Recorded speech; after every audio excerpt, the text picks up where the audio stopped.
Bem-vindo ao Conhecimento de Causas, um espaço onde damos voz a causas que fazem a diferença e às pessoas que lhes dão vida. Bem-vindo a mais um Conhecimento de Causas. Hoje vamos conversar com Piedade Líbano Monteiro, que é Presidente da APSA, a Associação Portuguesa de Síndrome de Asperger. Bem-vinda. Muito obrigado pela sua disponibilidade e para estar aqui connosco, bom dia também. para nos esclarecer. E a verdade, eu começava por uma questão que deve ser das mais triviais, mas se calhar também das mais importantes. Todos ouvimos falar. Mas a verdade é que depois ninguém sabe muito bem ao certo, com o mínimo de rigor e sem confundir com outras patologias. Afinal, o que é o síndrome de Asperger? Bom, isso de não confundir com outras patologias, aí é que está a questão. É porque, de facto, não é fácil fazer o diagnóstico da síndrome de Asperger. No entanto, a caracterização de síndrome de Asperger é uma disfunção neurocomportamental. Tem como base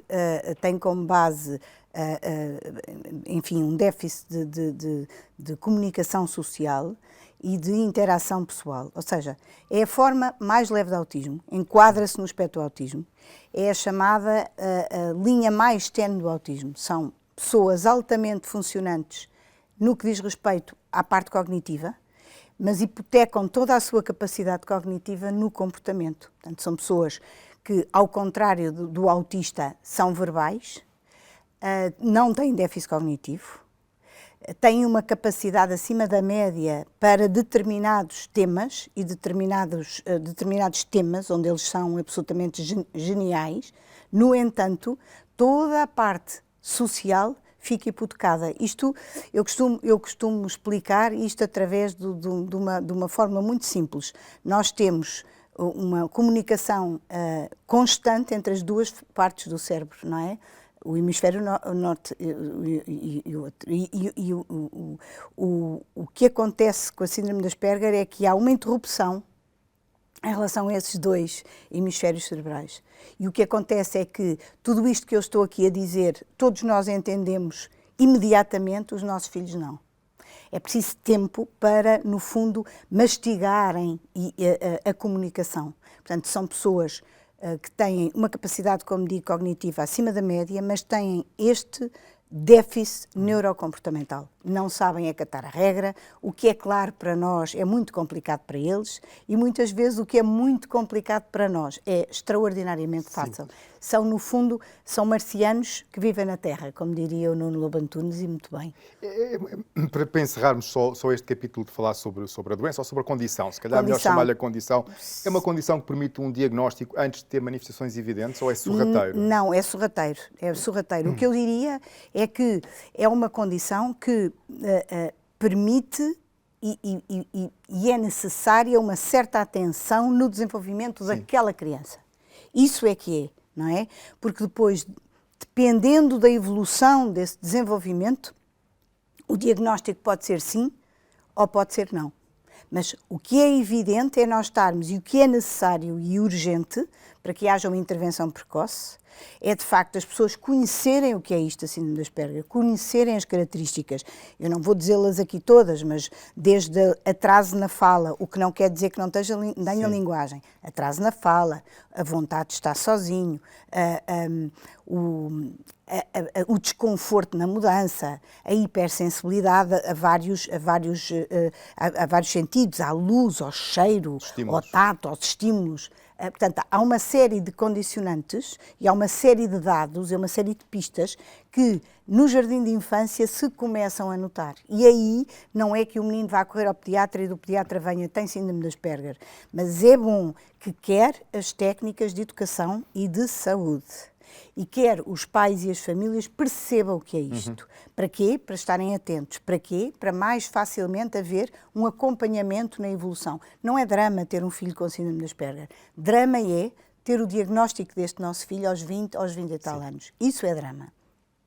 Porque vão hipotecar imensas capacidades que eles podem desenvolver. Agora, um alerta é muito importante. E o diagnóstico é dinâmico, tendo em conta a forma como eu desenvolvo o meu filho e acredito nele e o vou estimulando. Porque eu costumo dizer, se eu não tivesse acreditado no meu filho Nuno e não o tivesse estimulado, ele seria um autista que estava sentado numa cadeira à espera de passar o tempo. Hoje em dia é um homem com 29 anos e que tem as suas peculiaridades e que tem o seu futuro de alguma forma mais hipotecado do que outro jovem, mas que tem a sua vida à sua maneira e é autodeterminado e faz exatamente aquilo que foi ensinado a fazer e que foi educado a fazer.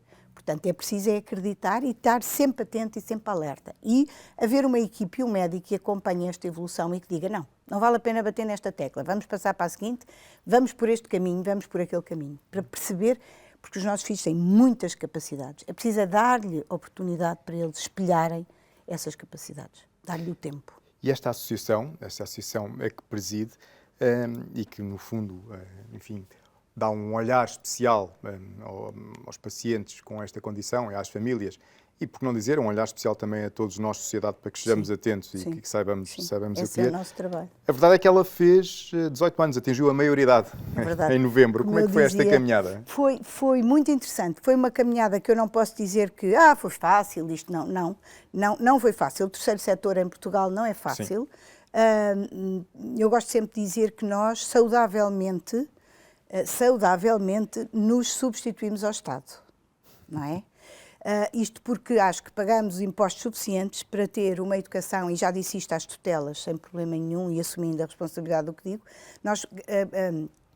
nós pagamos impostos suficientes para termos uma belíssima educação, e temos uma lei de educação e até bastante boa em relação à Europa, só que não é posta em ação. Não há monitorização, não há fiscalização e não há formação de profissionais ainda que possam acolher estas crianças e, de uma forma leve, tão leve quanto possível, lidar com elas nas escolas. Tal como ainda muitos médicos e muitos pediatras não conseguem ter,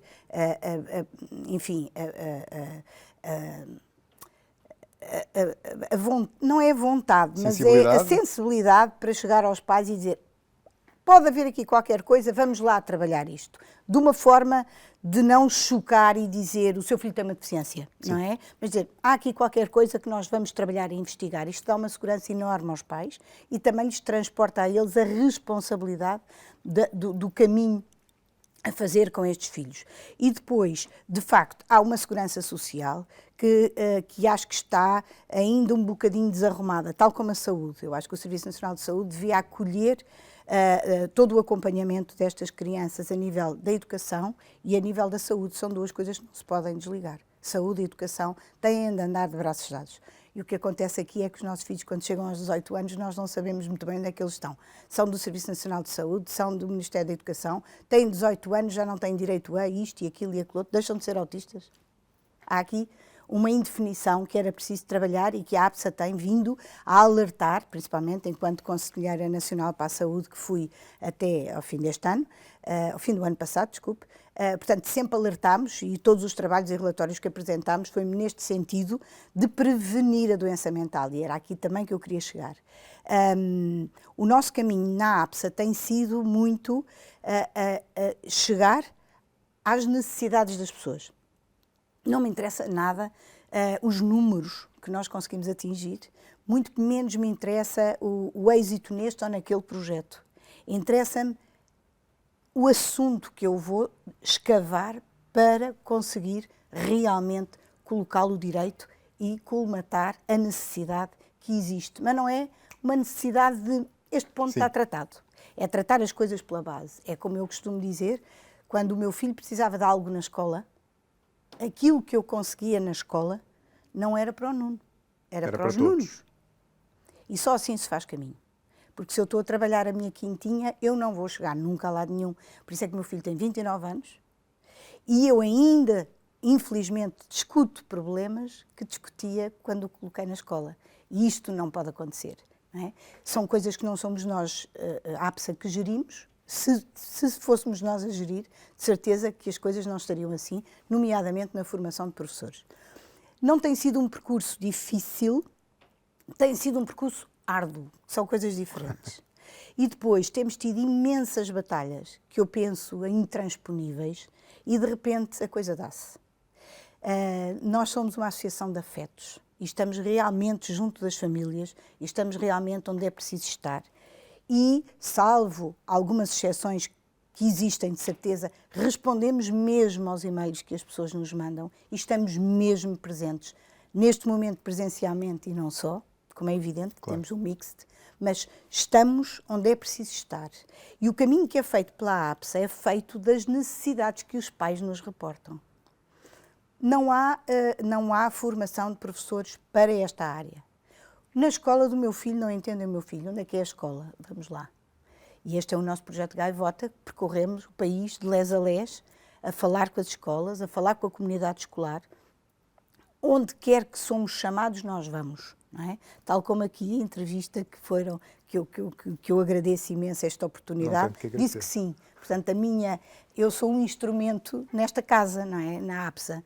E as coisas têm surgido desta forma. Uma das coisas que me interessou fazer, porque na altura não havia nada, foi começar a informação real, válida, correta, verdadeira, sem show-offs, sem vitimizações. E aí começámos com seminários, workshops, ciclos de encontros sobre vários temas. E também uma coisa muito importante, uma ação muito importante, que ainda agora em novembro aconteceu, que é a tradução e edição de livros. A internet diz muita coisa, mas é uma coisa incrível também quando um pai tem um diagnóstico e vai para a net ver o que é a síndrome das Asperger. Ao Dr. Google. Ao Dr. Google. Não tenho nada contra, acho fantástico, só que acho que o bom senso é o que impera na vida das pessoas.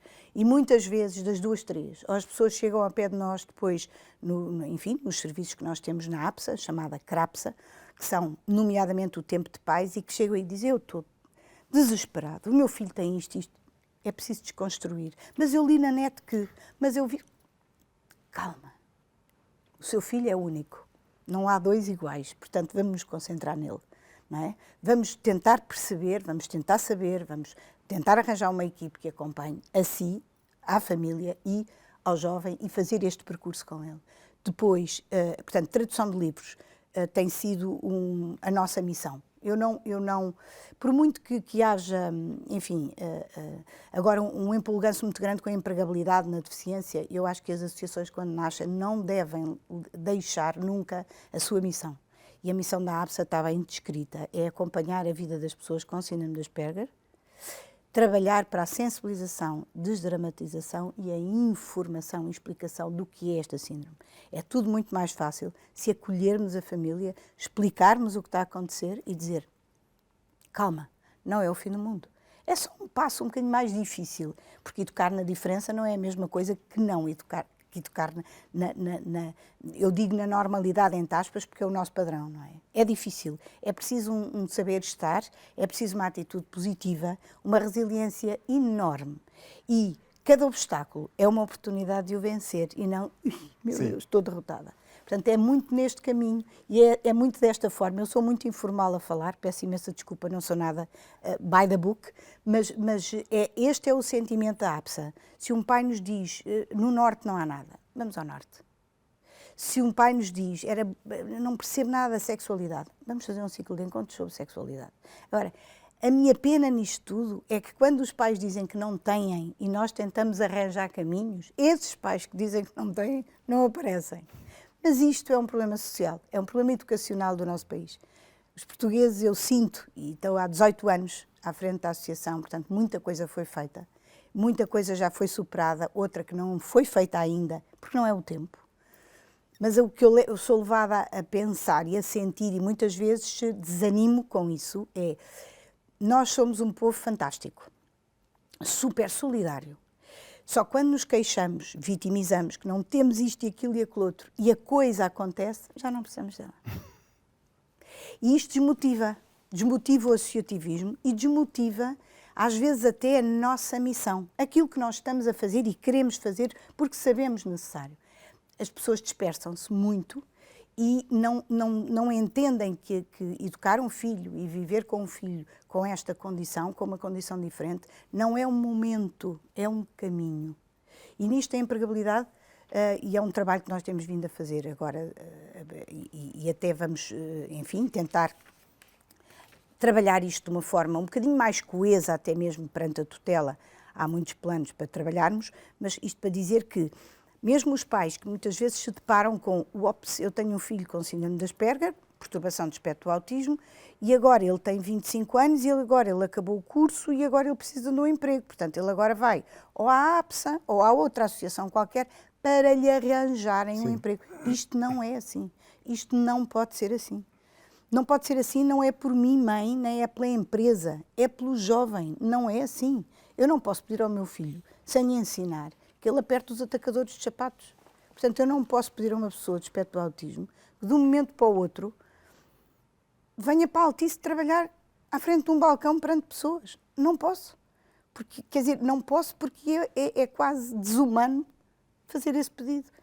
Porque ele não tem as skills, não tem as ferramentas, não está preparado para. E é aqui que eu queria chegar. É que eu acho que há muita associação a trabalhar a mesma coisa, mas nós poderíamos trabalhar de forma organizada. Integrada. Completamente. E não trabalhamos. Porque para ter um emprego é preciso, eu estou sempre a falar no espectro do autismo, Claro. É preciso realmente uma formação, conhecer a pessoa e depois uma formação para aquela pessoa e para aquela função. E essa formação, essa preparação, poderíamos ser nós, determinadas associações, a fazê-la. E depois passávamos este jovem para a outra fase, que era a formação em contexto de trabalho, Sim. que é uma coisa que também fazemos. E então aí, sim senhora, tínhamos o cenário preparado para poder ser uma boa experiência para a empresa. Nunca esquecer a empresa. A empresa não tem a obrigação de conhecer o meu filho com síndrome de Asperger. Sou eu que tenho a obrigação de o apresentar, tal como fiz na escola. Isto não é muito diferente. Isto precisa de ser uma casa arrumada. Estes 18 anos têm sido de trabalho, de muita luta e muita preocupação, principalmente a nível financeiro, que é uma coisa que me desgosta imenso, eu ter que andar à procura de projetos e de dinheiro para a sustentabilidade de uma associação que, no fundo, está a substituir aquilo que o Estado devia fazer. E isso custa-me imenso, porque podia estar descansada noutra área, na investigação, mesmo a conhecer a realidade do país, não é? Porque podia-se fazer tanta coisa. E nós temos que conhecer onde é que estão as dificuldades e ir lá e colmatar de acordo com a comunidade onde a pessoa vive. Não é aqui em Lisboa decidirmos... E fica complicado estar nesse patamar quando está a suprir necessidades mais básicas, como as do financiamento para o dia-a-dia. Quando se deita com uma angústia Claro. de será que eu vou ganhar este projeto ou não? E se não ganho este projeto, está no meu orçamento, se me faz... Ouça, é pior do que ter uma empresa, não é? Mas é muito pior do que ter uma empresa, porque eu estou a gerir dinheiro que não é meu. E estou sempre à procura de fundos. Nunca desligando da minha missão. Isso não me peçam, porque no dia em que me disserem vá cozer sapatos, em vez de estar... Eu saio imediatamente. Não é essa a missão da APSA. Têm sido 18 anos muito gratificantes, muito duridos. Árduos, como disse há pouco. Sim, até porque cada vez que nós falamos, e eu não sou a associação, eu sou um instrumento da associação, mas cada vez que eu falo, ou que vou a uma escola e tenho de falar sobre a síndrome de Asperger e dar exemplos, eu revivo a minha história, que não é uma história de todo infeliz. Sou uma família muitíssimo feliz, graças a Deus, mas houve momentos dolorosos, não é? E eu exponho esses momentos. Portanto, isto tem sido um bocadinho, às vezes, e depende do estado de espírito, um bocadinho árduo e doloroso. No entanto, tem sido super gratificante. Aquilo que vamos conseguindo mudar na vida das pessoas, aquilo que vamos conseguindo ensinar às pessoas a estarem com, e também aquilo que nós vamos mostrando à sociedade e falando na sociedade e o que ela vai absorvendo do que é isto, a síndrome de Asperger, e a forma, no fundo, como estes jovens, a pouco e pouco, e os senhores bem sabem, vão sendo encarados na sociedade como uma mais-valia e não como um peso para a empresa, para a sociedade ou para a família. Tem que ser encarado desta forma. As pessoas têm que estar abertas e despertas, e eu peço só às famílias que acolham, porque a partir do momento em que nós acolhemos, não é, as coisas tornam-se mais fáceis. E depois que procurem, porque a associação não vira as costas a ninguém. Nós não temos soluções. Eu digo sempre às pessoas que vão ter connosco, aos pais, nós não temos soluções. A única coisa que eu posso garantir é um caminho. E é um caminho e nós estamos aqui nesse caminho. É preciso isto, vá falar com fulano, vá falar com ciclano. Onde é que mora? É isto que é preciso fazer. Porque não é Lisboa e Porto que são o centro do mundo, não é? Eu vejo coisas em escolas que não têm as mínimas condições, vejo trabalho feito, que é um trabalho de, às vezes até me emociono, com o trabalho feito. Nós, às vezes, aqui em Lisboa, com escolas fantásticas, técnicos fantásticos, imenso dinheiro, é sempre difícil. A vida é difícil, se não fosse difícil, não estávamos aqui. Piedade Líbano Monteiro, muito obrigado por ter vindo ao Conhecimento de Causas e fica desde já convidada a sério para regressar, porque temos muito mais para falar. Temos de falar sobre os projetos da sua associação e temos de falar sobre todo este enquadramento, sobretudo algo que falou há pouco, que é esta necessidade de uma atenção integrada entre a educação e a saúde, porque a educação muitas vezes aqui também é um contributo para a saúde. Sim, sim, Agradeço-lhe também o facto de não ser, como disse há pouco, by the book, porque isso fez com que este nosso diálogo fosse muito mais enriquecido, porque by the book são os livros e uma conversa é sempre melhor. Muito obrigado por ter vindo ao Causas. Obrigada também pela oportunidade e um Santo Natal para todos. Para si também. Mel, humaniza-te.